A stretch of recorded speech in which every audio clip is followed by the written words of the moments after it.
Oh, I love the way it turned out. This week on Today's Homeowner, we're creating a whole new colorful room for this couple on the outside of the house. Now everybody's gonna want one of these.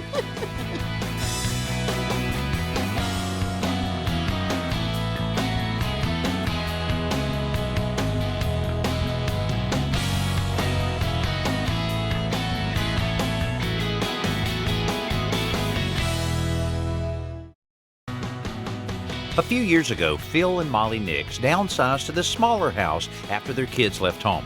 Well, we lived in a house that was over 30 years old, and so it seemed like every weekend we had a project. And we moved to this house because it's brand new and we have a lot more freedom on the weekends.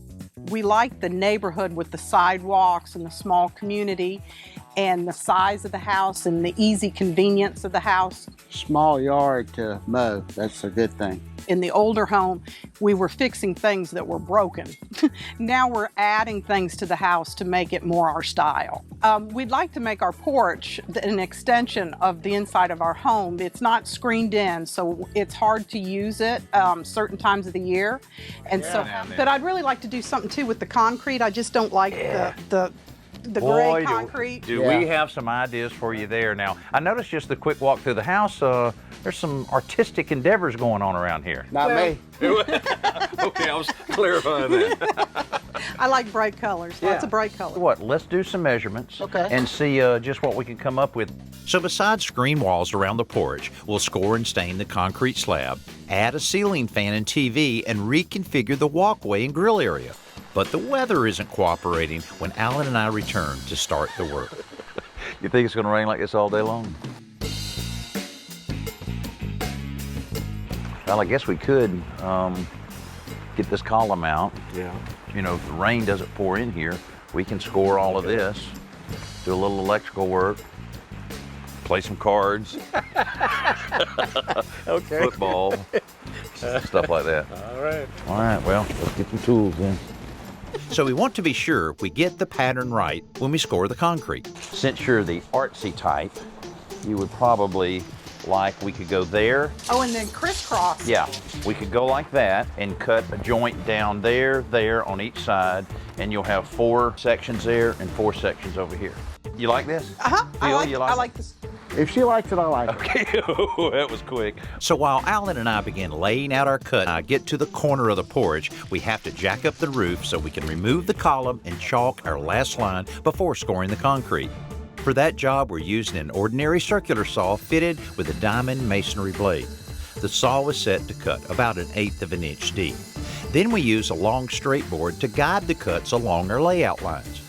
The process is noisy and dusty, but in just a matter of minutes, the pattern is taking shape. Besides the rain, we have yet another issue to deal with. You know, this is what happens to us all the time when we're remodeling existing homes, even though this home's only just a few years old. When the contractor poured this slab, he poured it out of square. So at that end, we're having to add 3.5 inches of concrete here, 1 inch. So it's that far out. And we're doing this so that the wall will line up properly. Fortunately, this is not a load-bearing wall since we have all of the beams, and originally it was supported by just the one column. So it's not a problem there, but we just don't want that wall to run and look funny. This way, it'll line it up. And also, we're using a fast-drying concrete, so we'll be able to have this wall in place in less than an hour. In spite of the rain, we get the form secure and we're ready to mix the fast-setting concrete. I got just the water we need. All right. That's like the ultimate recycling right there. This is what you want to do. We basically had a water hose sprinkling right over our head, so why not use it? This patch is so small it requires very little concrete, and in no time it's poured, finished, and set up, even in these rainy conditions. Now it's time to start building the walls that will support the screen. We can also remove the forms from our fast-setting concrete patch so we can start framing the remaining wall. The rain is gone at the start of day 2, so we can begin staining the concrete. Oh, am I supposed to be shaking too? You wanted that third color, baby. Yeah. Molly wants to use not 1 stain, not 2 stains, but 3 stains on this porch. That's what she wants to do right now. They gave her a choice of 3, which is a big mistake in the first place. So I chose all 3. So Molly, you've been laboring over this design. 3 different colors. What did you come up with? This is what we came up with. Okay, so the middle there, so all of that'll be the blue. Uh-huh. Yellow on each end, gray, gray, gray, gray. Uh-huh. Well, that's pretty simple. Well, I had to keep it that way for y'all. Oh, really? Oh, did you now? Wow. Seriously? Man, And y'all thought I had it easy? I can feel your pain, Phil. I also got pain in my eyes from my eye rolls I've been doing. So while Alan and Phil touch up the paint on the screen frames, Molly and I begin staining the concrete floor. We're using a straight edge in the grooves we cut earlier to separate the colors. The gray and the yellow seem tame enough, but when we open up the blue, This is like a neon blue coming out of the bottle, so I'm a little concerned what it's going to look like when it hits the concrete. Well, Molly, I'll have to say you're pretty adventurous to put together these 3 colors. I don't think blue would have entered my mind. Well, but I like it. you know, I love it when a homeowner knows what they want, even if it's a little off the beaten path. It's kind of a statement. It's a personality. There you go. This is your personality, bold blue. It's really taking shape now. The framework for the screens is in place. We've scored and stained the concrete slab in 3 different colors. We've even stained the patio pavers we're recycling for the walkway outside the porch. Stained. Molly's other colorful choice is dry now, so Alan and I can finish up the day by coating it with a glossy sealer to protect it. This path should have a really cool look because we're alternating the recycled stepping stones to mix up the 3 colors we've stained them. Get the blue one, Phil. Yeah, you choose the next color, Phil. Don't listen to anything she says. Phil has learned over the years that when it comes to color pattern to refer to me on that. Kind of makes what I had there before look real shabby, but now it's chic. That looks so nice. Y'all are doing such a good job. Oh, yes. You're a little in our way, though. We'd like to. Yeah, we need to hang a door. Are you done yet? How can you beat encouragement like that?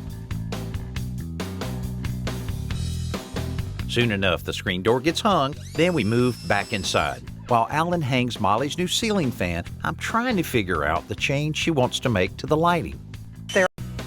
Phil and Molly's home is pretty new, and their back porch was a nice little spot, but it wasn't the outside room they really wanted. The screen walls we've added not only make it more comfortable, they define the space, making it feel more like a room. The scored and stained concrete gives the floor more of that finished interior feel too, not to mention color and character. And of course, the accent color on the antique screen door begs for attention inside and out. Molly had a vision for this space, and she chased all the details that brought it all together, from the table she and Phil created to the crab trap lights we put together. Even the path leading to the porch has her fun, colorful fingerprint on it. I think the floor is really great because it gives the room so much character, and it was a really easy project, and I'm really excited because I think that Phil can do this on the weekend to our front porch. You know, I always encourage people to put a lot of their personality in any project they take on. Well, Molly and Phil didn't need any encouragement at all to create a very fun place on their back porch. Now they have a place that not only they can relax, but it's one that fits their personality, fits their lifestyle, and fits right in to the neighborhood. Now, I hope we've been able to share with you some things this week that you can use around your home. That's what we want to do every week, right here on today's Homeowner. I'm Danny Lipford. We'll see you next week.